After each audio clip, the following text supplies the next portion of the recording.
Palabra Fiel presenta Un despertar en la palabra con Leonel Obispo.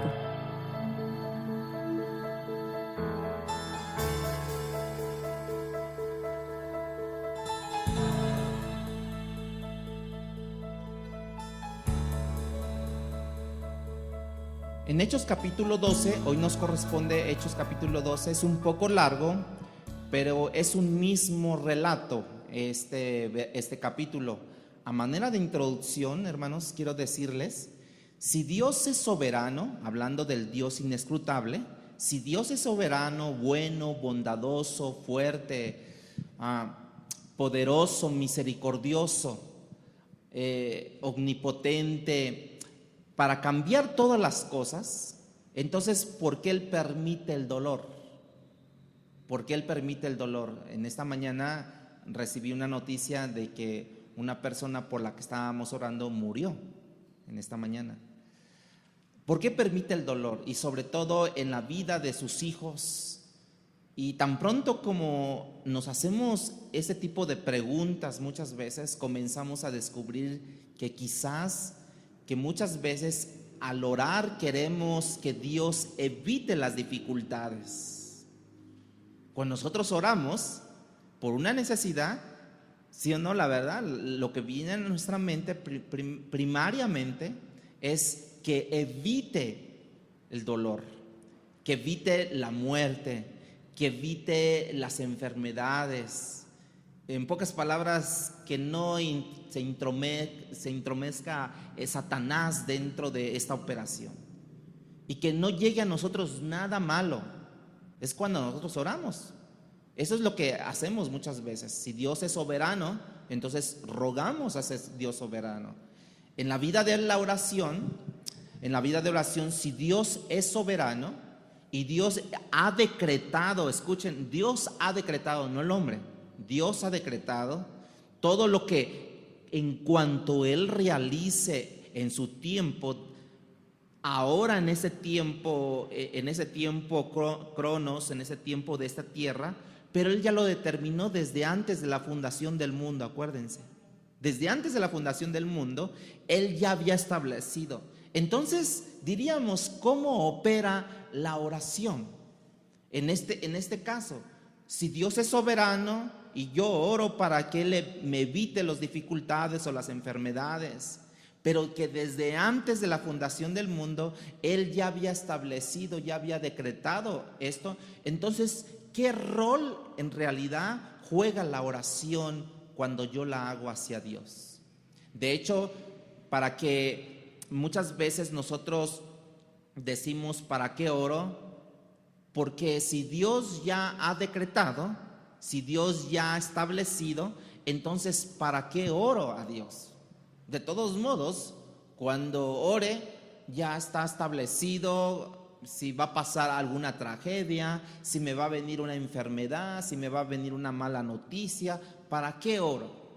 Y allí es donde nosotros debemos entender que al final, como muchas veces dicen los conformistas, lo que será, será, ya, ¿para qué hago? Si ya se ha de morir, pues que se muera.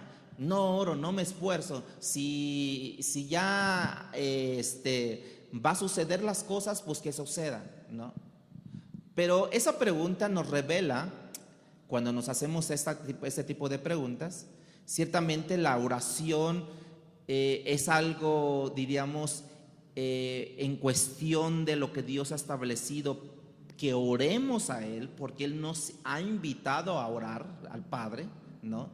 En Mateo capítulo 6 les decía, Padre nuestro que estás en los cielos, santificado. Les ponía un ejemplo de la oración. A sus discípulos les dijo muchas veces, en algunas ocasiones, ustedes no han orado, no han podido orar por lo menos una hora. Entonces, si Dios ya ha establecido desde su soberanía, desde antes de la fundación del mundo, entonces, ¿por qué ahora nos invita a orar? Bueno, porque la oración precisamente es el papel que juega, ciertamente es la oración que nosotros no podemos en cierta forma entender los tiempos actuales, y nosotros oramos porque Dios nos invita a orar. Porque tal vez usted podría decir, bueno, Jesucristo cuando estuvo en el Getsemaní, orando a su Padre, le dijo, pasa de mí esta copa. Entonces, ¿su oración no fue eficaz? Entonces, ¿su oración no tuvo fe de Jesús? No. Pero ciertamente el rol que juega la oración te trae confianza de que si hay que acontecer o hay un deceso, te trae la confianza que Dios tiene el control de todo. Cuando nosotros oramos por alguien enfermo y esa persona recibe la oración y la persona está confiada y está tranquila. ¿Por qué? Porque la oración precisamente mengua nuestra confianza en nosotros mismos, aún en los doctores, en los especialistas, mengua esa confianza y esa oración hace que mi confianza se establezca firme en Cristo Jesús. Por eso es que estábamos hablando del Dios inescrutable, que no lo puedes estudiar, que no puedes estudiar sus pensamientos. Pero algo bien entendido, que a la luz de la palabra, ¿quién creen? Nos revela sus pensamientos Dios a través de su palabra. Así es que de esta manera introductoria podemos ver que de alguna manera la oración y los decretos y la soberanía de Dios están unidos de una forma que Dios nos habla a la luz de su palabra para que nosotros tengamos confianza en Él.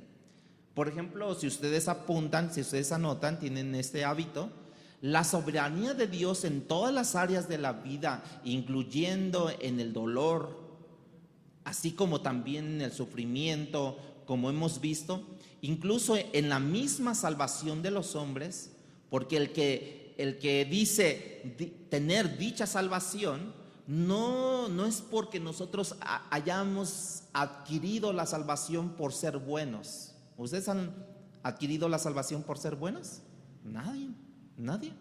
Porque Él decide que dicha salvación llegue a nosotros, porque estamos ahora nosotros llamados a responder a dicha salvación. O sea, Dios te dice, tú vas a ser salvo y tú respondes a dicha palabra del Señor, a dicha salvación. Otros que les hemos comunicado de Cristo, les hemos predicado de Cristo y nada más nada. Y entonces nosotros entendemos que dicha salvación no ha sido comunicada directamente de Dios a sus corazones. Pero algo bien importante que debemos nosotros también entender, el juego que nosotros, el juego que nosotros estamos, es de que la oración me permite ser más sensible a Dios. Así es que yo creo que 2000 años de historia que nosotros tenemos, ¿sí? Los teólogos han hablado tanto de cómo escudriñar o cómo nos proporciona respuestas a las preguntas sobre la soberanía de Dios, el Dios inescrutable, el Dios insondable, y que ellos no han podido completar todo esto por lo mismo, porque Dios es un Dios inescrutable. Por ejemplo, ellos al escudriñar ciertas áreas, los teólogos decían 3 áreas bien importantes, hablando sobre la experiencia del dolor. Fíjense cómo va la experiencia del dolor, el rol que juega la oración y la interacción entre la oración con el que tiene el control Dios, de tal manera a través de su soberanía. Dios tiene el control en medio del dolor, en medio del sufrimiento. ¿Cuántos pueden decir amén a esto? Dios lo tiene el control. Si nosotros perdemos de enfoque todo esto, entonces cada tragedia que venga a mi vida, entonces yo la voy a ver como que, no, Dios no me quiere, Dios no me entiende, Dios creo que se ausentó de mi vida, creo que se fue de mi vida. Y empezamos a cuestionar muchas cosas. ¿Por qué? Porque no entendemos a ese Dios soberano, a ese Dios inescrutable. El libro de los Hechos, como ya lo hemos mencionado, cubren 30 años de la historia de la iglesia. los primeros 30 años de la iglesia, que en general se portó esta iglesia, diríamos, a la altura, se portó muy bien, obediente, se portó valiente, que muchos sí tuvieron que huir porque la persecución, pero esa persecución al huir de los lugares, se iba expandiendo la palabra a medida que ellos salían por causa de la persecución de sus casas, de sus ciudades, se iba esparciendo la palabra y Dios en su soberana voluntad lo permitió en ese momento allí, ¿no?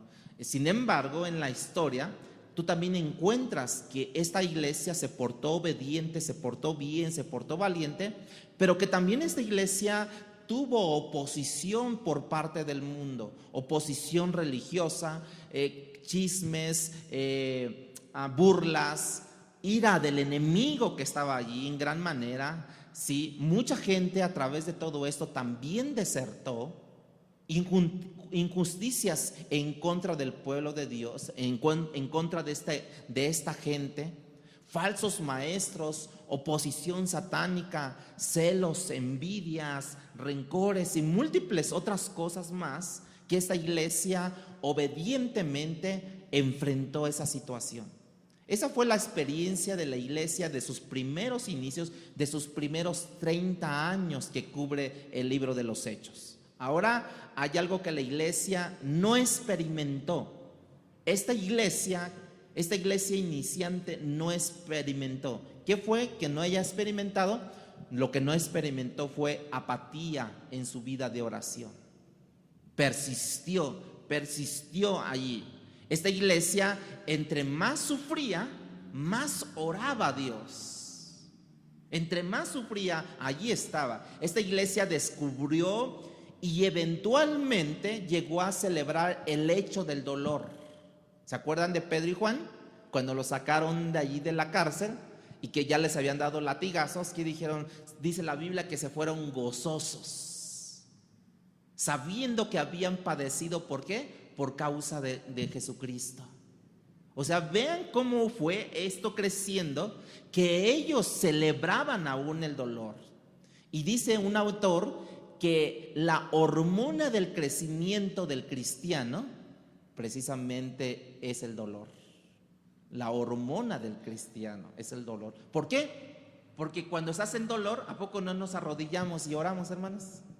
¿A poco no cuando nos dicen en el trabajo, ¿sabes qué? Ya te vamos a liquidar y va a haber bajas.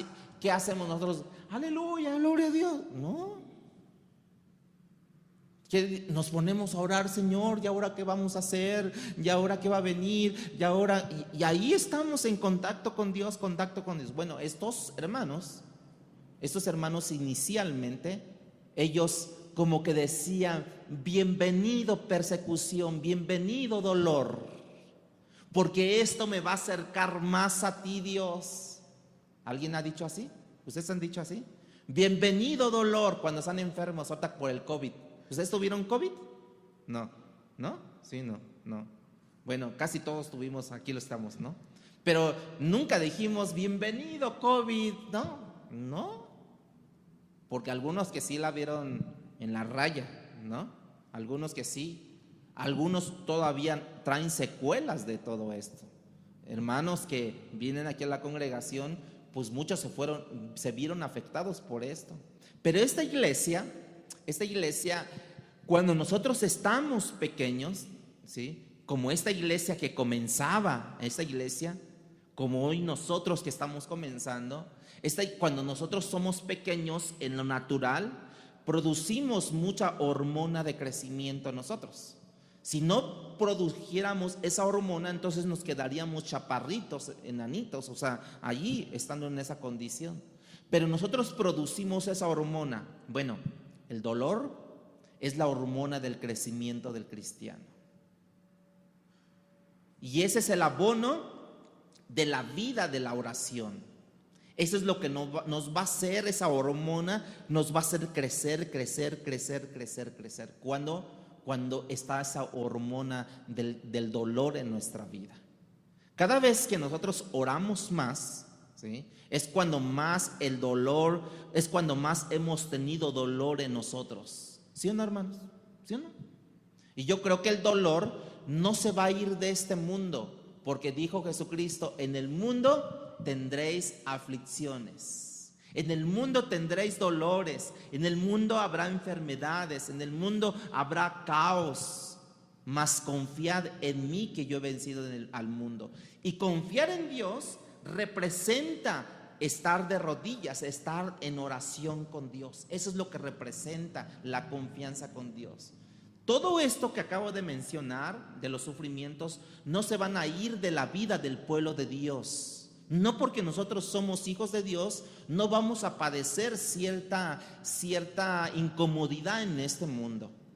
Pero lo que sí tenemos, algo adicional, es que nosotros ya no confiamos en carros, en caballos, en carretas, sino confiamos en ese Dios todopoderoso que viene a librarnos. Y si no nos libra, Él lo sabe, y estamos contentos y estamos gozosos. No escucho mucho amén. Dios quiere a su pueblo, ¿qué? Orando.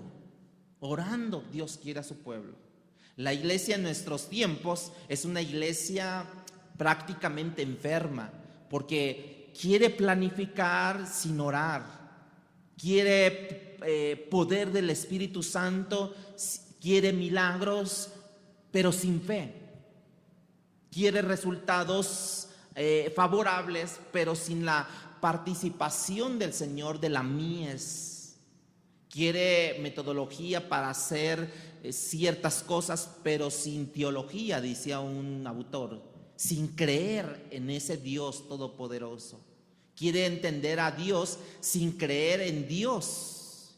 Quiere entender a Dios sin creer en Dios. Y finalmente, quiere triunfar sin glorificar a Dios. Quiere triunfar sin glorificar a Dios. Y quiero que se le quede esto bien grabado. Quiere triunfar sin glorificar a Dios. Ciertamente nuestro Dios, como hemos dicho ahorita, es inescrutable.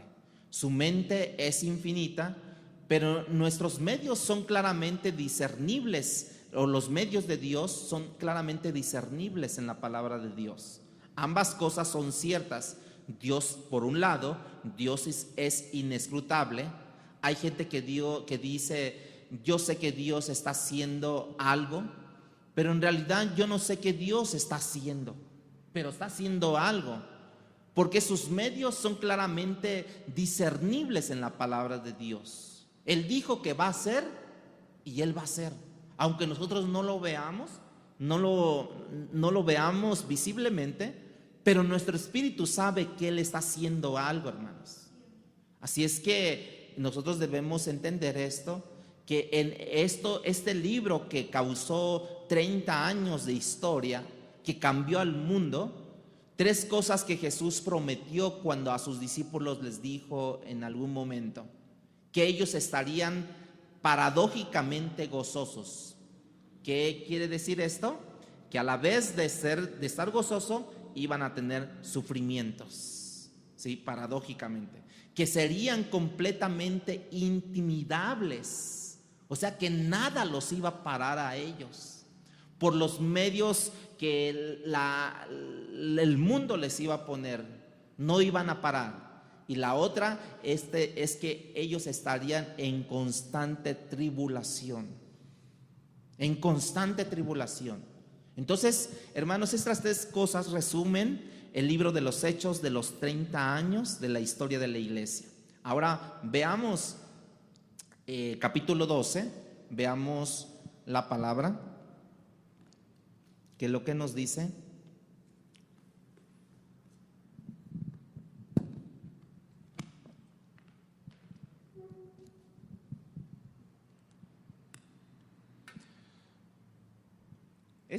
Esta palabra sí nos habla algo muy claro.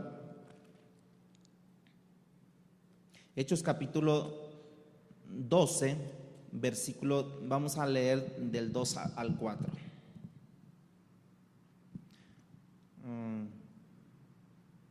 No, estoy mal. Hechos capítulo 2, versículo 4. Es que les quiero dar como que un resumen de lo que estamos hablando. Hechos capítulo 2, del 2 al 4. Y dice: y de repente vino del cielo un estruendo como de un viento recio que soplaba, el cual llenó toda la casa donde estaban sentados.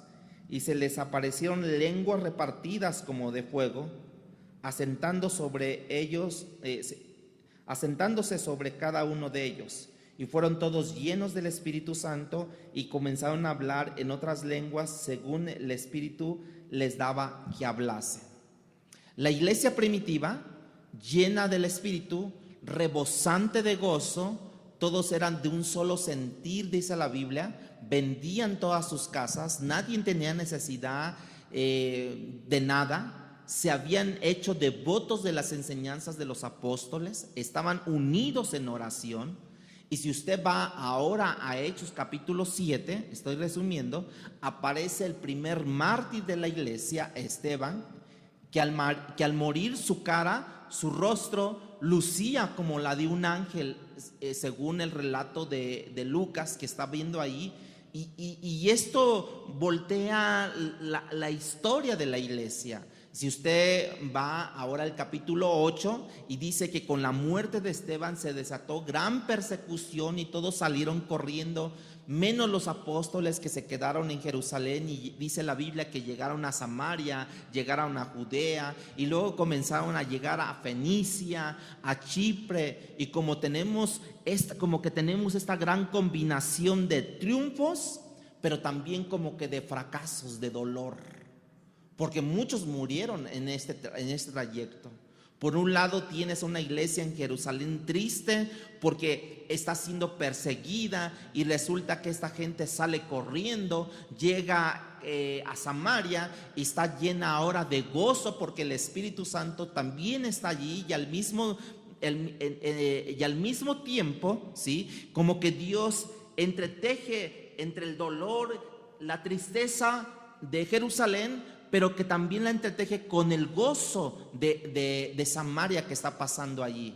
En un gozo que está pasando la iglesia de Samaria, que se enteran en Jerusalén y que van y mandan a Pedro y a Juan para que vayan y observen qué es lo que está pasando en Samaria.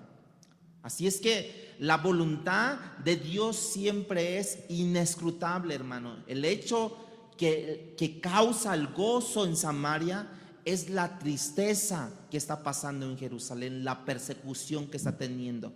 Y luego vamos al capítulo 9, la conversión de Pablo, vemos allí, porque gran gozo ha habido porque se convirtió Pablo, el perseguidor de la iglesia, y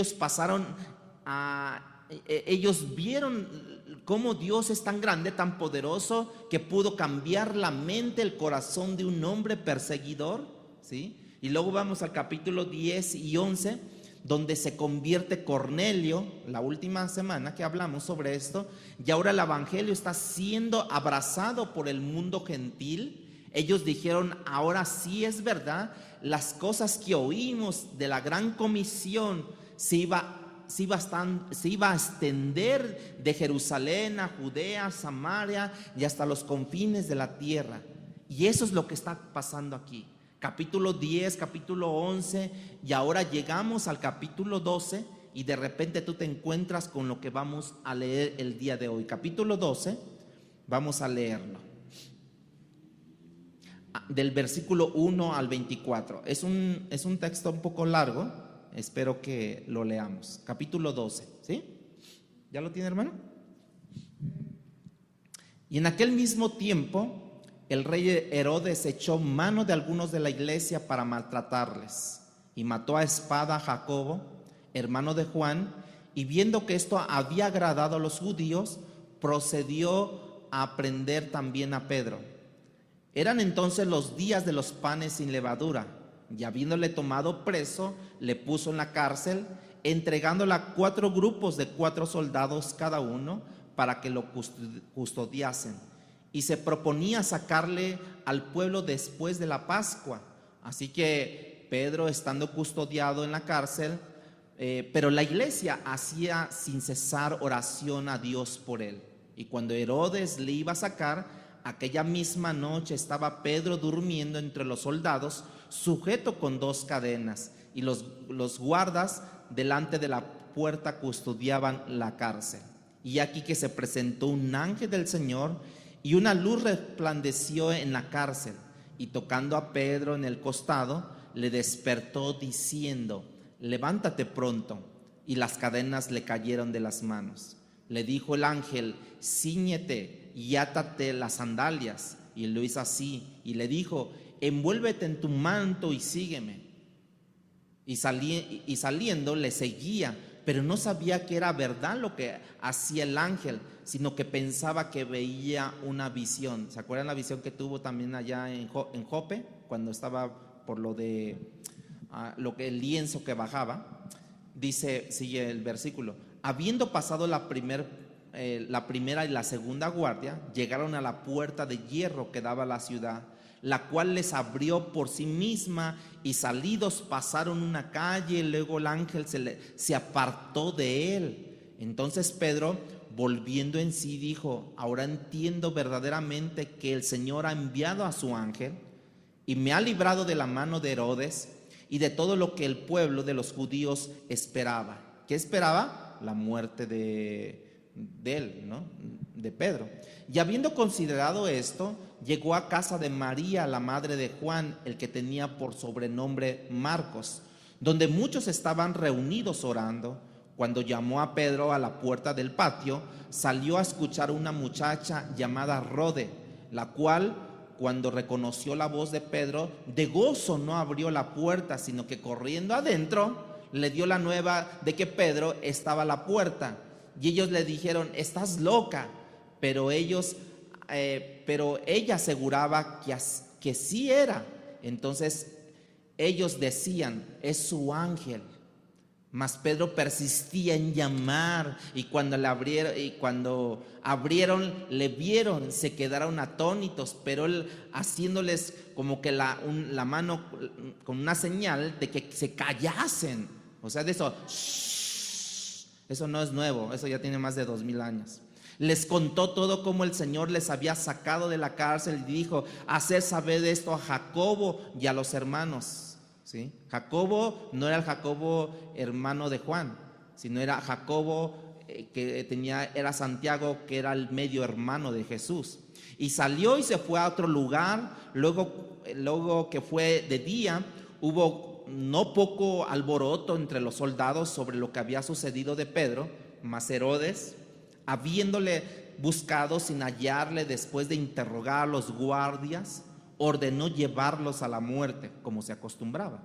Después descendió de Judea a Cesarea y se quedó allí, y Herodes estaba enojado contra los de Tiro y los de Sidón, pero ellos vinieron de acuerdo ante él y sobornaron a Blasto, que era camarero mayor del rey. Pedían paz porque su territorio era abastecido por el rey. Y un día señalado, Herodes, vestido de ropas reales, se sentó en el tribunal y les arengó, o sea, les discutió, ¿no? Y el pueblo aclamaba gritando: voz de Dios y no de hombre, voz de Dios y no de hombre. Al momento, un ángel del Señor le hirió a quien Herodes, por cuanto no le dio la gloria a Dios, y expiró comido de gusanos. Pero la palabra del Señor crecía y se multiplicaba.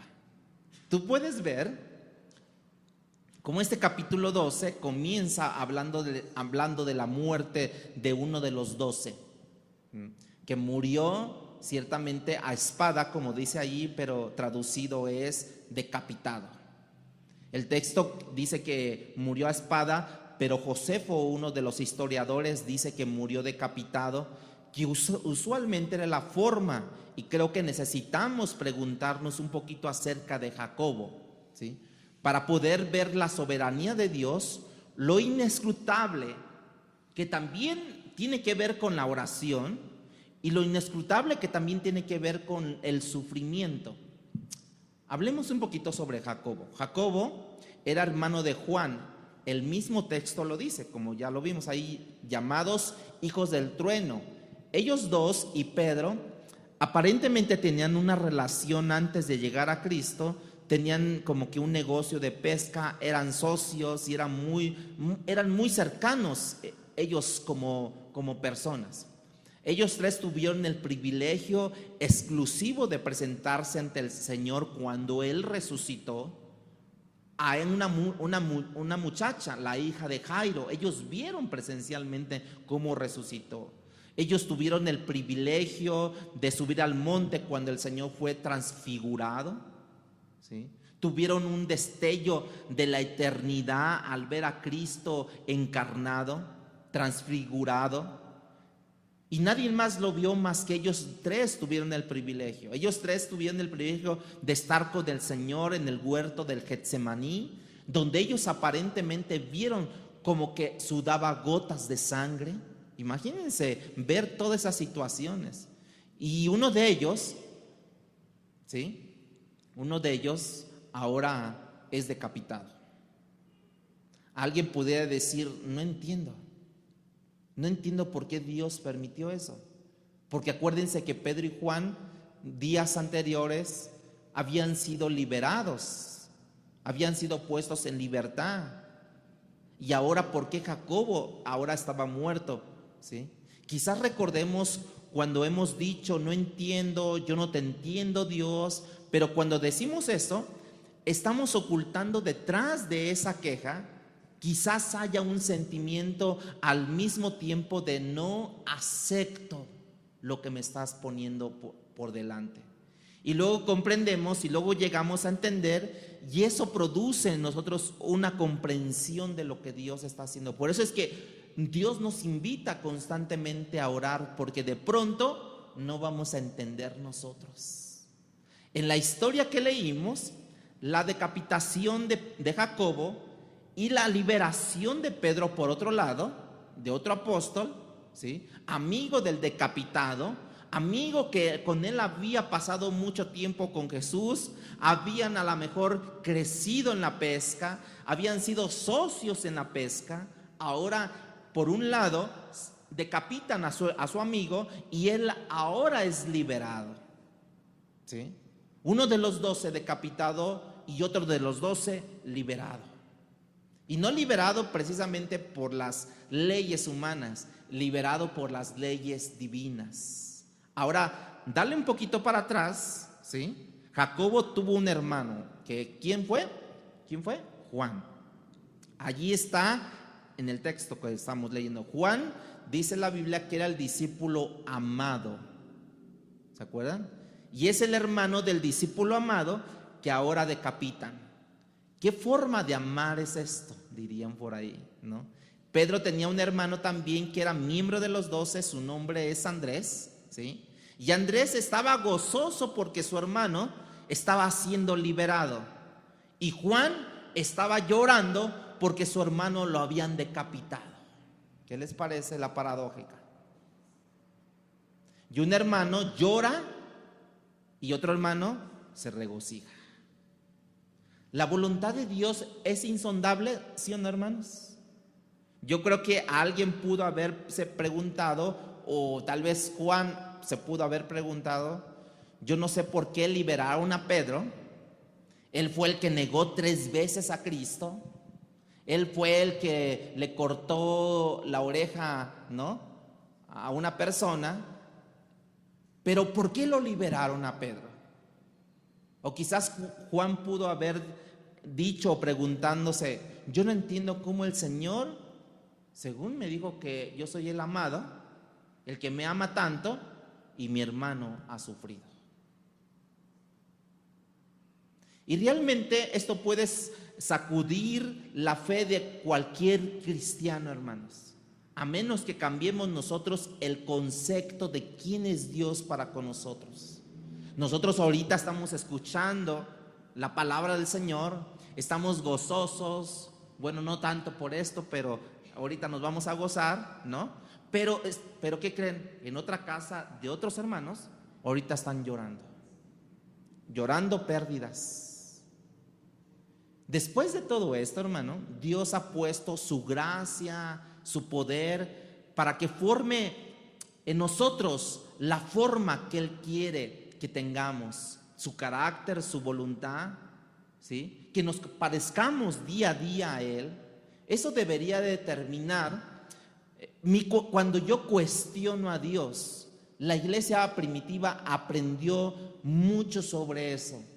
No cuestionar a Dios. Que sálganse y váyanse de aquí y les quemamos su casa, y porque ahorita los vamos a meter a la cárcel. Vámonos, hijos, vámonos, esposa, gloria a Dios, vámonos. Paradójicamente es lo que hacían. No cuestionaban a Dios. Dios, si te servimos, ¿por qué no me proteges, Dios? Si te adoramos, si te estamos haciendo tu voluntad, ¿por qué no mandas legiones de ángeles para que vengan y guarden nuestro hogar y no seamos exterminados? No, ellos dijeron, es tiempo de salir, y salieron. Dios no les envió no les envió un ángel a Juan para explicarle esta situación, hermanos, como mandó para la liberación de Pedro. A Pedro le mandaron un ángel ahí. A Juan no le mandó un ángel Dios para explicarle. Mira, Juan, teníamos que decapitar a tu hermano. No, ni le envió un ángel para poderle explicar por qué ahora liberaron a Pedro. Ya su hermano no lo pudieron liberar. Humanamente hablando, si había que decapitar a Jacobo, a uno de los 12, ¿no? Pedro era el que más merecía ser decapitado. Pero quizás hay otras razones por las que tú y yo desconocemos, pero quizás Juan estuvo mejor preparado para sufrir la muerte de su hermano que ¿quién, hermanos? Que Andrés, el hermano de Pedro. No estaba bien preparado Andrés, tal vez, para sufrir la pérdida de Pedro. Pero ¿qué creen? El amado, o Juan el amado, estaba más preparado para sufrir la pérdida de su hermano. Quizás Jesús sabía que el amor de Juan por el maestro no le iba a sacudir esta pérdida que tenía de su hermano. Llegando el tiempo, Pedro también tuvo que morir igual, martirizado, clavado en un madero, boca abajo. Las razones, solo Dios las conoce. Solo Dios las conoce. La muerte de Jacobo por decapitación, ¿no?, es mucho menos dolorosa que la muerte que tuvo Herodes. ¿Se acuerdan que lo hirió un ángel? Y dice que fue comido por gusanos. Entonces, ¿por qué cuando Jacobo lo decapitan, lo envían inmediatamente a la presencia de Dios, a una experiencia mucho mejor? Pero ¿qué creen? Que cuando muere Herodes, se va directamente a una experiencia dolorosa. ¿Sí vieron la gran diferencia que hay de todo esto? La muerte de Jacobo tuvo como que celebración en los cielos. Un hermano, un salmista, cuando murió, él antes de morir decía que cuando él muriera, en realidad se iba a graduar. Y se graduó cuando él murió. Cuando él murió, se graduó, como diciendo, ya he llegado. Y sí, ciertamente, así lo dice la Biblia, que corona nos espera en los cielos. Mientras que pasó con Herodes, tuvo una experiencia después de su muerte dolorosa, eterna. A nosotros nos parece doler más la salida de este mundo de algunos de los nuestros, aunque sea a la presencia de Dios, ¿verdad? Nos parece doloroso, que la salida de este mundo a la condenación de personas que comieron, que se sentaron con nosotros en el trabajo, en la escuela, allí, y no nos duele tanto como cuando se va alguien al cielo, hermanos. Nos debe de doler más por esa experiencia dolorosa, eterna que están pasando esos sin Cristo y que se van directamente al infierno. Versículo 1 del capítulo 12 dice que en aquel tiempo Herodes echó mano de algunos de la iglesia para maltratarles. Y yo me pregunto esto, ¿bajo qué premisa lo estaba haciendo Herodes? ¿Saben qué? Lo estaba haciendo bajo el permiso de Dios. Herodes aquí mencionado es Herodes Agripa I. Había muchos Herodes en ese momento, pero no nos metamos en eso, en otro día más detallosamente lo haremos. Herodes del texto de hoy, Herodes Agripa I, era sobrino de Herodes Antipas, el que mandó a decapitar a Juan, ¿se acuerdan? Juan el Bautista, que era nieto de Herodes el Grande. Bueno, ya no nos vamos a hacer mucho rollo con los Herodes, ¿verdad? Y ahora manda apresar a varios de la iglesia, ¿para qué? Para maltratarles. Por un lado, eso era la voluntad de Dios en ese momento, para ese grupo. Esa es la voluntad inescrutable, pero santa de Dios. Dice en el versículo 2 y 3, e hizo matar a espada a Jacobo, el hermano de Juan, y viendo que esto que agradaba a los judíos, vean cómo es, agradaba al humano la muerte de esto, hizo arrestar también a Pedro. Pues ya estaba encarrilado, ¿verdad? Maltratando, arrestando. Bueno, pues también agarremos a Pedro. Esto sucedió durante los días de los panes sin levadura, ¿sí? Herodes era un maestro de la doble moral. ¿Por qué? Cuando estaba con los romanos, hacía como los romanos. Cuando estaba con los judíos, les complacía a los judíos. Los Herodes, que ya hemos mencionado aquí, estaban entre los judíos vendidos al sistema romano. Este Herodes ahora apresa a Pedro durante la fiesta de los panes sin levadura. Los judíos tenían la fiesta de la Pascua el día 14 de Nisan, que más o menos corresponde a la Semana Santa de nosotros, y no podían hacer ciertas operaciones porque eran para los judíos, aunque Herodes era romano, pero les complacía y no tomaba esos días. ¿Por qué? Porque si no se iba a echar al pueblo en contra, ¿sí? Entonces, durante ese tiempo a Pedro lo apresan, y Pedro es apresado porque Herodes se da cuenta que la decapitación de Jacobo complació a los judíos. Ya cerca, cuando Herodes lo iba a sacar de la cárcel para ejecutarlo, no para liberarlo, sino lo iba a sacar precisamente para exponerlo públicamente y matarle, ¿no? Y cuando la cosa pasa esto, empieza a ocurrir la obra especial de Dios. Ahora la iglesia, hermanos, no asumió una postura pesimista. La iglesia no dijo, ¿verdad? Cuando oraron, ¿no? La iglesia no dijo, si el Señor no impidió la muerte de Esteban, si anterior a eso no impidió la muerte de Juan el Bautista, y ahora su hijo no lo pudo liberar, ¿no? Y nosotros estamos aquí orando. No, ya, mejor parémonos ya, porque como dice la canción, lo que será, será, ¿no? Y ya, ¿no? La iglesia no hizo eso, hermanos. Eso no fue la actitud que tomó la iglesia. La iglesia primitiva conoció muy bien que hay una interacción entre la oración y la soberanía de Dios. Entendió perfectamente eso. En alguna ocasión, Pablo dice a los tesalonicenses, orar sin cesar. Orar sin cesar. O sea, que todo te está yendo mal, sigue orando. Que todo va bien, sigue orando. Que todo se derrumba a tu alrededor, sigue orando. De alguna forma, Dios ha unido la oración práctica, por así decirlo, a la soberanía de Dios, hermanos. Ha unido esto, la oración de su pueblo, a tal punto que hay cosas que van a ocurrir o no van a ocurrir porque tú y yo estemos orando o no estemos orando. Van a ocurrir.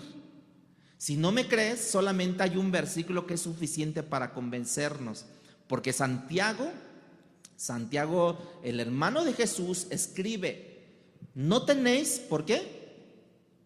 ¿No tenéis por qué, hermano? Porque no pedís.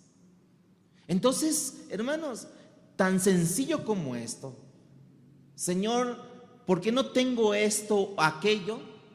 qué te dice el Señor? ¿Por qué no me lo pides? Señor, no tengo una devoción por tu palabra. Pues tampoco no lees la palabra, ¿verdad? Señor, dame más devoción por tu palabra. Y estás leyendo el Calimán, ¿no? Pues ¿cuándo? O estás leyendo TV Chismes, ¿no? O estás viendo X cosa que no te va a ayudar. Entonces aquí hay una interacción entre la oración y la soberanía de Dios. De hecho mismo Santiago dijo que la oración del hombre justo es poderosa, eficaz y puede mucho, dependiendo de la traducción que lo leamos, ¿verdad? Pero dice que la oración del justo es poderosa, hermanos. Alguien dijo que la oración mueve la mano de Dios para obrar en el mundo. Y es lo que nosotros necesitamos, hermanos, la oración. Ahora, hay algo muy importante. Dios no es un títere de nuestras oraciones. Nosotros no le dictamos a Dios qué hacer, ni le damos permiso, como algunos dicen, ni tampoco le regateamos a Dios. No, hermanos. Pero hay algo, una forma que tú y yo no entendemos en la oración. Por eso es que Dios es un Dios inescrutable. Dios ha unido su soberanía con la oración de su pueblo. La iglesia lo sabe. La iglesia no ha perdido ni su fe ni su fervor en este momento. Cuando saben de la muerte de Jacobo, cuando saben que apresaron a Pedro, no mengua su fe, su confianza, su fervor en la oración. Y en el versículo 5, vea lo que dice: así pues, Pedro era custodiado en la cárcel, pero ese pero es muy importante. En algún tiempo un profesor leíamos a Efesios, bueno, ya tiene como 20 años yo creo, leíamos Efesios y nos dijo: a ver, alumnos, vean en este capítulo todos los peros que hay. Y ahora entiendo por qué los peros son importantes. Así que Pedro estaba custodiado en la cárcel, pero la iglesia hacía oración ferviente a Dios. ¿Por quién? Por Pedro. Ya Jacobo estaba muerto, y yo estoy seguro que la iglesia oró por Jacobo previamente. Señor, ayuda a Jacobo, libera a Jacobo, tú eres poderoso. Y ahí estaba ahora. Y no, lo mataron a Jacobo. Y la oración, otros dirían, no funciona la oración. La oración no trae. Olvidemos orar por Pedro, ¿verdad? Olvidemos orar por él, ¿verdad? Algunos pensarían eso. Pero no, hermanos. De hecho, allí hay dos palabras en este versículo que quiero que subraye allí. El pero. Subraye pero y subraye ferviente. El pero, yo creo en la inspiración verbal, hermano, la palabra por palabra, lo que dice la Biblia. Pero el pero que está estableciendo un contraste aquí, hermanos. Pedro está encarcelado y la iglesia está libre. Pero esta iglesia que está libre no ha sido silenciada, hermanos. Pero la iglesia estaba orando fervientemente. La otra palabra es ferviente. La mayoría de nosotros, si somos honestos, oramos de manera general. ¿Y saben qué, hermanos? Vamos a obtener respuestas de manera general. Si usted dice de una manera general, oremos, hermanos, por la iglesia, ¿verdad? De una manera general: Señor, te pedimos por la iglesia, te pedimos que tú obres en la iglesia, te pedimos por los hermanos de la iglesia, te pedimos que tú obres, ¿verdad? De una manera general. Pues vamos a obtener respuesta de una manera general. Pero cuando hay algo específico, ¿por qué orar? Porque dice la Biblia que oraban por Pedro, por él. No sabían que el trato de Dios, no sabían el trabajo de Dios, cómo lo iba a hacer, ya sea incluso por decapitación, que lo iban a liberar de este mundo para introducirlo al reino celestial, ¿verdad? No sabíamos cómo. Ellos no estaban orando porque Pedro fuera liberado de las ataduras, de las cadenas que lo tenían ahí custodiado. No sabían qué es lo que iba a hacer Dios. Pero algo que, como lo hicieron anteriormente con Jacobo, que al final, cuando supieron, fue decapitado Jacobo públicamente, porque dice que a vista de todos los judíos, y eso que les complació a los judíos. Bueno, Herodes dijo, bueno, no pasa nada, hoy ya no podré hacerlo sino hasta mañana, porque es el día de los panes sin levadura, entonces no puedo interrumpir esto, porque si lo mato en este momento, aquello que les complació, esto me van a aborrecer estos judíos, y mejor hasta mañana lo hago. Quería complacerlos para echárselos al bolsillo a los judíos, ¿no? Hay que pagar más impuesto. Pues nos has complacido, Herodes. Ok, hay que pagar más impuesto. Ahí está ya, ¿no? Entonces, pero la oración que hacían estos hermanos era ferviente. Era ferviente, hermanos, que tenían esto. Frecuentemente la oración ferviente tiende a persistir en la oración.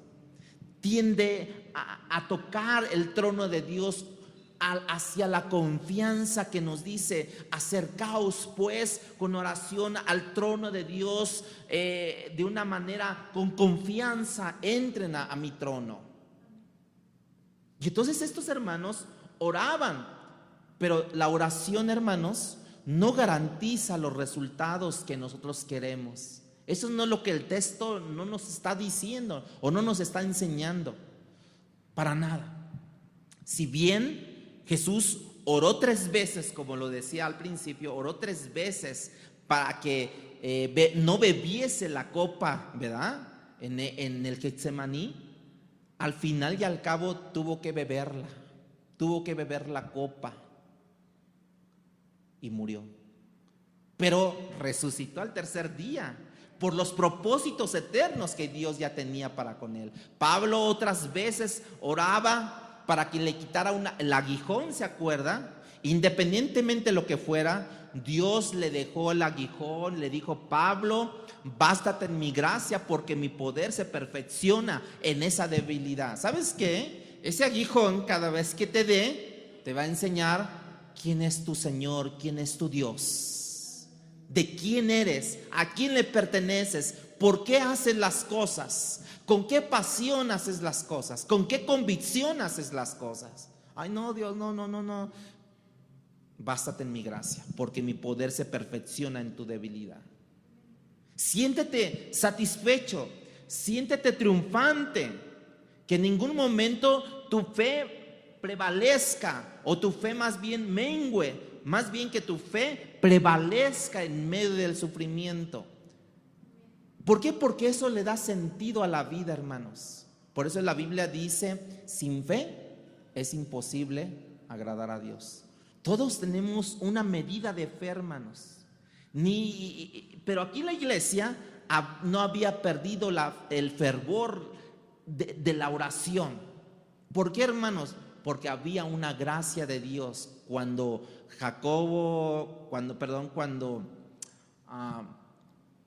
el consolador, ¿cómo le llamaban? Bernabé fue allá a Antioquía. Él no vio las multitudes, sino que él vio la gracia de Dios en medio de ese pueblo.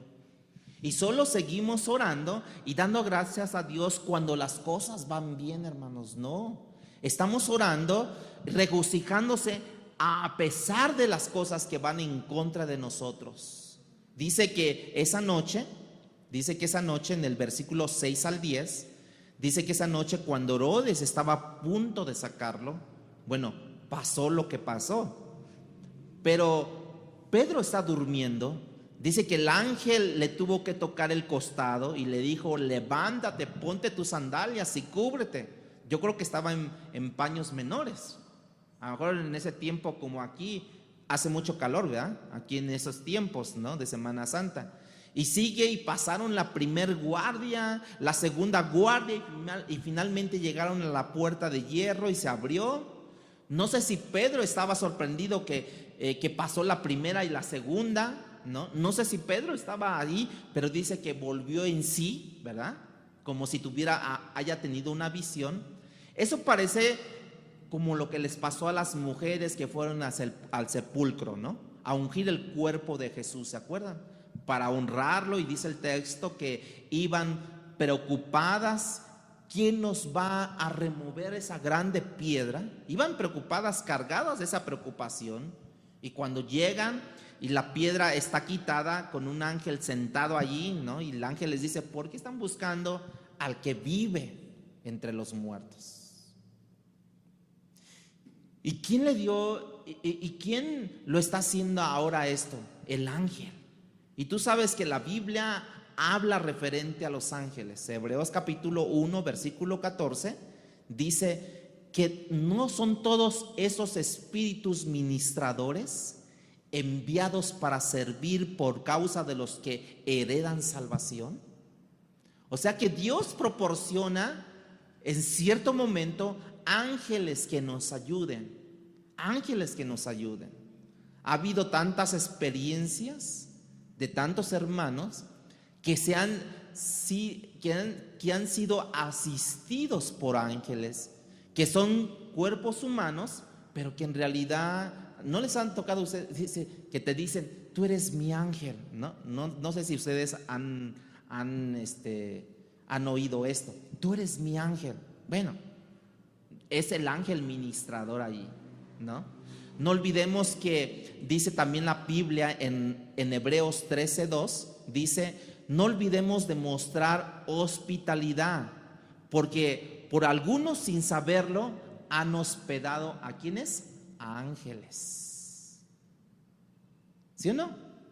¿Cuántos de ustedes han hospedado ángeles? ¿Quién sabe, verdad? Pero mira, cuando lleguen a tu casa y te toquen y te digan: oiga, ¿me puede dar un vasito de agua? ¿Me puede regalar comida?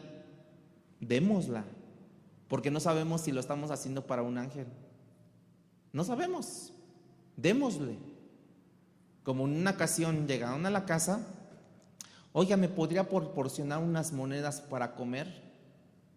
Pero tú lo ves también, tienes discernimiento, no, mire, ¿qué cree? Hicimos taquitos dorados, le voy a dar. No, yo quiero dinero. No, pues no. ¿Sí me entienden? O sea, me está pidiendo para comer. O como una vez una persona llegó a la casa que quería dinero para comprar medicamentos, que su esposa estaba en el hospital, ¿no? Así llegó con esto. Y entonces se le pidió la receta y le dijo: mire, deme la receta, le compro los medicamentos y para que se los lleve a su esposa, ¿no? Y él dijo: no, yo lo que necesito es dinero. No, pues no. ¿Sí me entiende? Hay que tener discernimiento, hay que saber cómo manejar las cosas. Usted me está pidiendo dinero para comprar medicamentos, deme la receta, yo se los compro, ¿no? Y le entrego los medicamentos. Y ahí se derrumban cuando te dicen: no, yo lo que quiero es el dinero. No, pues no. Entonces usted venía por dinero, no venía por medicamentos para su esposa. ¿Sí me doy a entender con eso, hermanos? Pero tenemos que tener esto. Mucha gente que ha hospedado gente en su casa y no saben que eran ángeles, como Abraham, que le visitaron 3 hombres y uno incluso era el ángel de Jehová, traducido era Jesús allí preencarnado con otros ángeles. Hospedó ángeles Abraham. Pero 2000 años de historia de la iglesia, en múltiples ocasiones, hermanos, ha habido registros de misioneros visitados por ángeles, allí en lo más remoto de la tierra, allí en lo más inhóspito de la tierra, han sido visitados por ángeles, ¿sí? Cuando Pedro se da cuenta de que ya está fuera de la cárcel, él decide ir a la casa de María, la madre de Marcos, el que escribió el libro de San Marcos, ¿sí? Y el texto describe que había mucha gente orando Me imagino que fue una casa grande, tal vez de mucho dinero, a lo mejor porque las casas no eran tan grandes en ese tiempo, pero una casa grande, y cuando llega allí, toca la puerta y no sabemos si siguieron orando o él interrumpió la oración, no sabemos, pero una joven llamada Rode, quien al reconocer la voz de Pedro, porque yo creo que sí era muy reconocida la voz de Pedro, el timbre de Pedro, ¿no? Sale corriendo adentro a reconocer esa voz y anuncia que Pedro está a la puerta, que está llamando. Y esto es medio cómico, ¿verdad? Porque allí está Pedro, ábranme la puerta, porque él no había salido de allí oficialmente, no había salido reglamentariamente, ¿verdad? Ya tengo mi carta de salida y no, él había salido desde otro punto de vista, ¿no? Allí está Pedro tocando, ábranme la puerta porque me van a ver, me van a agarrar, que quién sabe qué, ¿no? Y Pedro, bueno, está haciendo eso y Rode, ¿no? En vez de abrir la puerta se emociona y les va a contar a los demás que está Pedro a la puerta. Pero el gozo era tanto que tal vez ella no supo qué hacer más que ir corriendo hacia los demás que estaban orando, ¿sí? Y corre por aquí, ábreme que me persiguen, que me van a agarrar aquí afuera, ¿no? Ya por fin reaccionan, ¿no? Abren la puerta, versículo 15, dice, y ellos le dijeron, estás loca, pero ellos insistían en que así era, y ellos decían, es su ángel de Pedro. Fíjense, algo bien curioso, hermanos. Ellos estaban orando por la liberación de Pedro, ¿verdad? Ellos no estaban pensando en la posibilidad sobrenatural que un ángel iba a venir de noche, rompería las cadenas, abriría las puertas, cruzaría los guardias, todo lo que ya vimos. Ellos probablemente cuando pensaron que Dios de otra manera estaba obrando allí, ellos nunca pensaron que Dios estaban pensando que Dios iba a ablandar el corazón de Herodes para que lo liberaran bien normal, ¿no?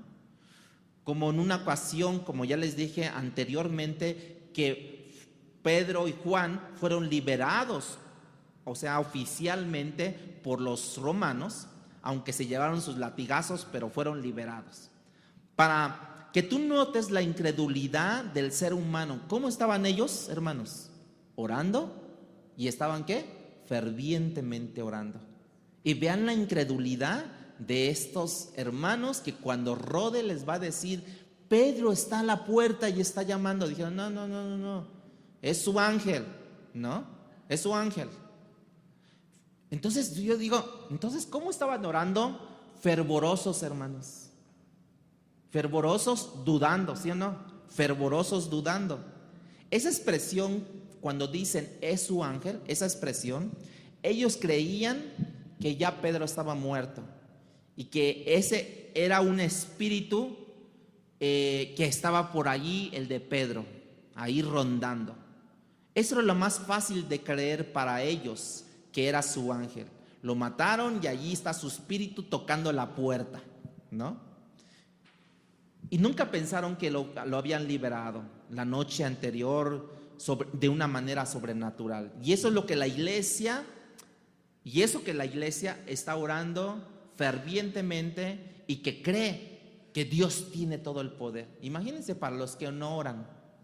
Imagínense para los que oran, pero que no son fervientes. Imagínense. Usted le ha tocado oración de que, Señor, te pido por mi trabajo, para que mañana me abran las puertas y pueda trabajar. Amén, gloria a Dios, aleluya. Ya, se para.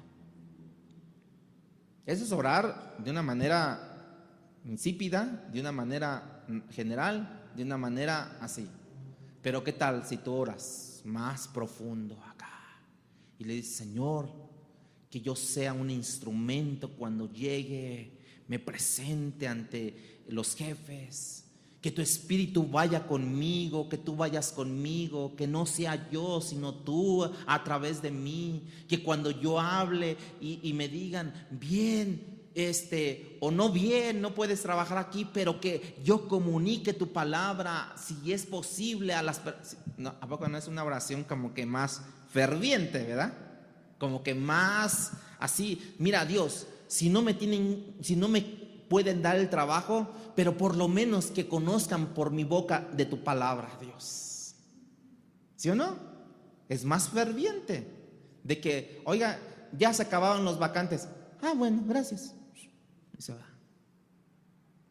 ¿Qué trascendental fue la oración? Así como fue esto, así fue su oración general. Pero si su oración es ferviente, como estos hermanos decían tener, y que al final dijeron, es su ángel, ya lo mataron, es su espíritu que está tocando la puerta, ¿no? O sea, entonces, ¿qué pasa con los que no oran de una manera ferviente? Y eso nos da una idea a nosotros de cómo oramos, hermanos. Que frecuentemente oramos con incredulidad en el corazón. ¿Les ha tocado a ustedes orar con un corazón incrédulo? Sí. Señor, te pido por la sanidad de mi hermano. Pero, Señor, ¿y si mejor va a ir al médico? Y mientras tú estás orando, Señor, pon tu mano sanadora y ya estás buscando el contacto del especialista. A la vez que tú estás orando a Dios que ponga su mano sanadora, tú estás tocando tu celular para buscar el contacto del especialista, para pasárselo al hermano para que acuda y busque la ayuda. Eso es orar con un corazón incrédulo, hermanos. Eso es orar. Versículos 16 y 17. Mas Pedro continuaba llamando, y cuando ellos le abrieron, lo vieron y se asombraron, y haciéndole señas con la mano para que guardase silencio. Allí está Pedro libre, hermanos. Pedro continúa llamando. Cuando lo vieron se asombraron, y entonces Pedro les hacía señal con la mano que guardaran silencio. Me parece como un cállense, ¿no? Déjenles explico rápidamente y me tengo que dar a la fuga, porque siento que respiran en mi nuca ya. Siento a los romanos aquí que me están persiguiendo. ¿A quién le tienen que dar el anuncio? A Jacobo, medio hermano de Jesús, que en ese momento se convirtió un pilar fuerte en la iglesia en Jerusalén, Santiago. Antes de que Pedro se fue, no sé, dice la Biblia que se fue, no se supo a dónde se fue, pero díganle a Jacobo, o sea, como diciéndole que su fe no fallezca, que su fe prevalezca en medio de la situación. Yo me tendré que ir porque es necesario irme, porque si no me van a matar, me van a agarrar, y de esta no me libro, ¿no? De esa no me libro, y creo que le soy más útil después al Señor para seguir esto. Así es que me iré. ¿Por qué? Porque el ángel de Jehová está conmigo. El ángel de Jehová me sacó, el ángel me instruyó, me liberó, y ahora si me liberó es porque Dios quiere todavía tenerme libre o vivo para seguir continuando la obra. Y se fue.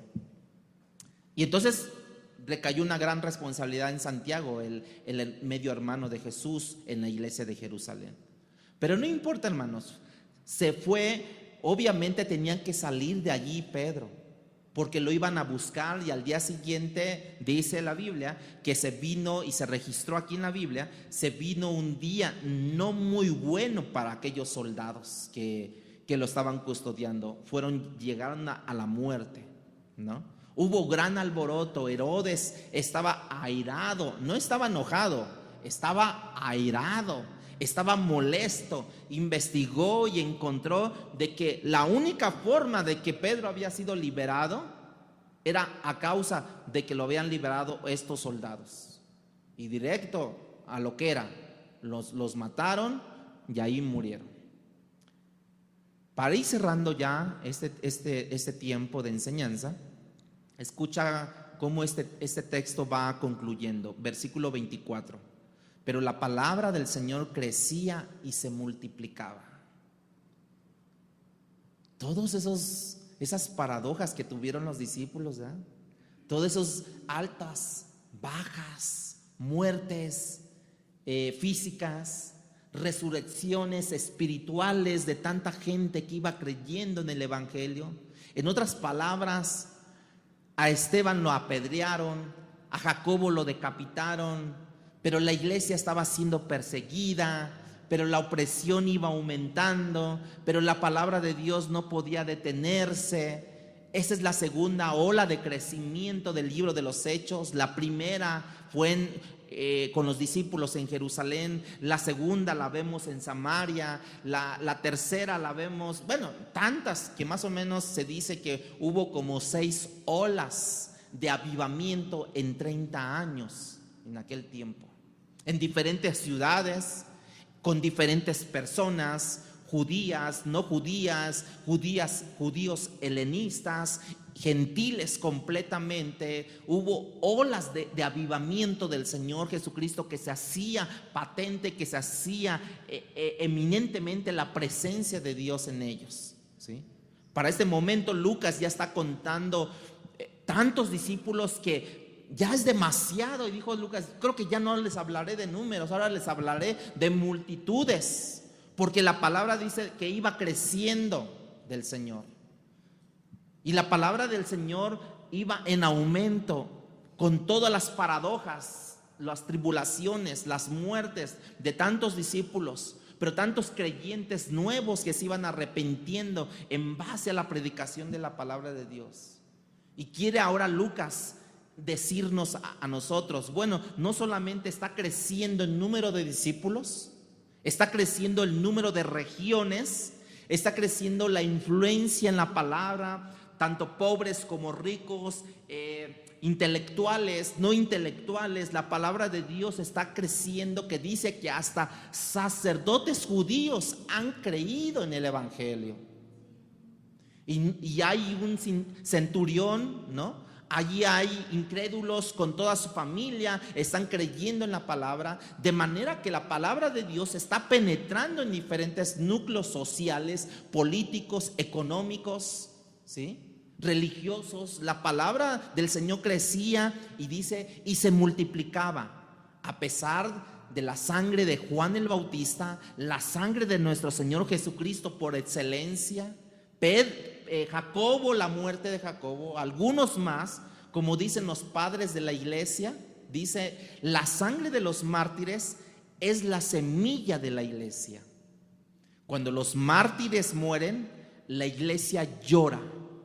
Las lágrimas de la iglesia es el agua que riega la semilla que ha sido sembrada.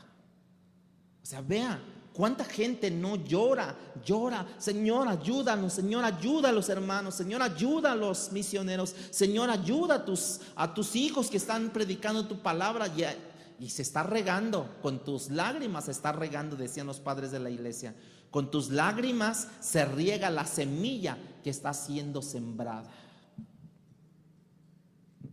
¿Por qué lloramos nosotros? ¿Por sentimiento? ¿O porque estamos llorando? Señor, contéstanos, Señor. Libera a tu pueblo, saca a tu pueblo del confort, que publique tu palabra allí en su sector, en su trabajo, en su familia, donde esté. Y le damos gracias a Dios porque viene una familia completa el día de hoy. Viene una familia completa. Y eso es un regocijo a nuestros corazones. Porque bien dice la Biblia, el gozo de los hijos del Señor es experimentado por el gemido de toda la creación. Cuando dice la Biblia que con Romanos capítulo 8 dice que la creación gime aún con dolores de parto. La creación entera, los ángeles ven lo que está ocurriendo y gime aún en medio de eso.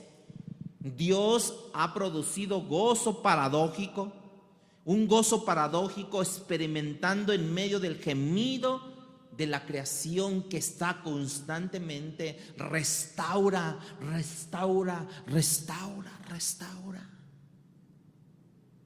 Hermano, la fe en el presente alimenta la esperanza del futuro, hermanos. La fe en el presente alimentará nuestra esperanza en el futuro. Y finalmente, el carácter bondadoso, soberano, omnipotente, amoroso de nuestro Dios, misericordioso. Ese carácter es nuestra garantía, hermanos. Que dijo Él: nunca te dejaré, nunca te abandonaré, siempre estaré contigo, mi diestra de justicia estará contigo. No pares, no desmayes, sigue, sigue. ¿Cuántos de ustedes han tenido persecución a causa del Evangelio? Bueno, persecución como tal no, pero sí nos han dicho: estás loco, se burlan de ti, ¿sí o no? Esa es una persecución. Diríamos, es una persecución light. La persecución de que te saquen de tu casa, de tu territorio, te corran de tu casa, te enciendan tu casa y tú tengas, bueno, esas otras son persecuciones mayores, fuertes, eso. La gracia del Señor, hermanos, es el que nos sostiene y nos da garantía. Y Dios está con nosotros. ¿Y quién contra nosotros? Digan, ¿quién contra nosotros? No, ¿quién contra nosotros? Nadie, ¿no? ¿Quién contra nosotros? Nadie, hermano. Dios es nuestra garantía, hermanos. Su Espíritu es nuestra garantía y nos hace revelar el carácter de Cristo a nosotros, hermanos. ¿Cuántos le dan gloria a nuestro Dios por eso? Porque Dios es ese Dios inescrutable, es ese Dios maravilloso. ¿Cuántos le dan gloria a Dios fuerte? No, creo que no, esto no llegó ni al candil de allí. No. ¿Cuántos le dan gloria a nuestro Dios por esto, hermanos? Denle un fuerte aplauso a nuestro Dios en esta mañana. Más fuerte, hermanos.